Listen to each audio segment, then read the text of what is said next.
அக்கா அண்ணா, நம்ம நெசவாளர்களுக்கு 20 ஆண்டுலே பெரிய சேமிப்பு தொகை கிடைக்கும்னு சொன்னா நம்புவீங்களா? இதுதான் தமிழ்நாடு அரசின் சேமிப்பு பலன்கள் திட்டம் பற்றிய மிக முக்கிய தகவல். கவனமா கேளுங்க. தமிழ்நாடு அரசின் கைத்தறி, கைத்திறன், துணிநூல் மற்றும் கதர்துறை சார்பில் நெசவாளர்களின் பொருளாதார பாதுகாப்புக்காக இந்த சேமிப்பு பலன்கள் திட்டம் செயல்படுத்தப்படுகிறது. இந்த திட்டத்தின் முக்கிய நோக்கம் என்னன்னா, நம்ம கைத்தறி நெசவாளர்கள் நாளைக்கு முதிய வயசுல நிதி சிக்கல் இல்லாம பாதுகாப்பா இருக்கணும், சேமிப்பு பழக்கம் வளரணும், மெச்சூரிட்டிக்கு நல்ல தொகை கையில் கிடைக்கணும் என்பதுதான். முன்னாடி இந்த திட்டத்துக்கு 25 ஆண்டுகள் கால அளவு இருந்தது. ஆனா 5/07/2023 அன்று வெளியான அரசாணை மூலம் இந்த கால அளவு 20 ஆண்டுகளாக குறைக்கப்பட்டது. அதாவது 5 ஆண்டுகள் முன்பே முதிர்வு தொகை கைக்கு வரும். இது ரொம்ப பெரிய மாற்றம்.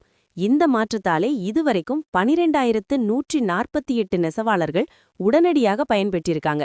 இது சாதாரண விஷயம் இல்லாக்கா, நம்ம மாதிரி உழைக்கும் மக்களுக்கு நேரடியாக உதவுற திட்டம் இது. யாரெல்லாம் இந்த திட்டத்துக்கு தகுதியானவர்கள் என்றால், அரசு அங்கீகாரம் பெற்ற கைத்தறி நெசவாளர்கள் இருக்கணும், கூட்டுறவு நெசவாளர் சங்கத்தில் உறுப்பினராக பதிவு செய்யப்பட்டிருக்கணும், திட்ட விதிமுறைகள் பூர்த்தி செய்திருக்கணும். இந்த 3 விஷயமும் இருந்தா இந்த திட்டம் உங்களுக்கு செட் ஆகும். இப்போ இந்த திட்டம் எப்படி வேலை செய்கிறது தெரியுமா? நெசவாளர் மாதம்தோறும் ஒரு குறிப்பிட்ட சேமிப்பு தொகை செலுத்துவார். அந்த சேமிப்புக்கு அரசு சார்பில் பங்கு தொகை சேர்க்கப்படும். இதுல தான் முக்கிய பலன் இருக்கு. நீங்க மட்டும் சேமிக்கிறதில்ல, அரசு கூட சேர்த்து சேமிக்குது. 20 ஆண்டுகள் முடிந்ததும் அந்த மொத்த தொகையும் மெச்சூரிட்டி அமௌண்ட்டாக வழங்கப்படும். குறைந்த காலத்தில் பெரிய தொகை கிடைக்கும்.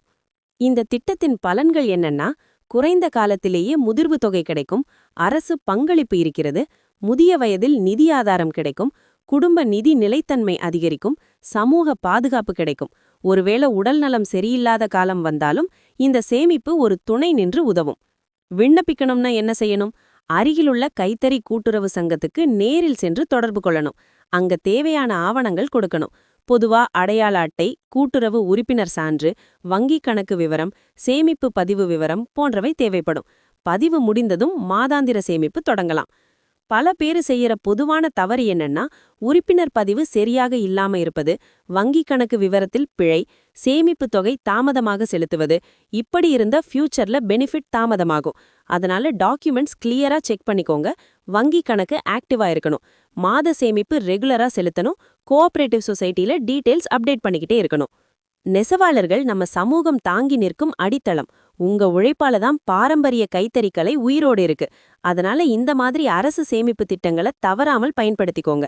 இது இன்று மட்டும் இல்ல, நாளைக்கான பாதுகாப்பு. அப்ளை லிங்க் டிஸ்கிரிப்ஷன்ல இருக்கு. கவர்மெண்ட் ஸ்கீம் அப்டேட்ஸ் ரெகுலரா வேணும்னா எங்க வாட்ஸ்அப் சேனல் டிஸ்கிரிப்ஷன்ல இருக்கு, ஜாயின் பண்ணுங்க. இந்த வீடியோ யூஸ்ஃபுல்லா இருந்தா லைக் பண்ணுங்க, ஷேர் பண்ணுங்க, சேனலை சப்ஸ்கிரைப் பண்ணுங்க. நன்றி. மறக்காம சேமிச்சு பாதுகாப்பான நாளைக்கு இன்று தொடங்குங்க.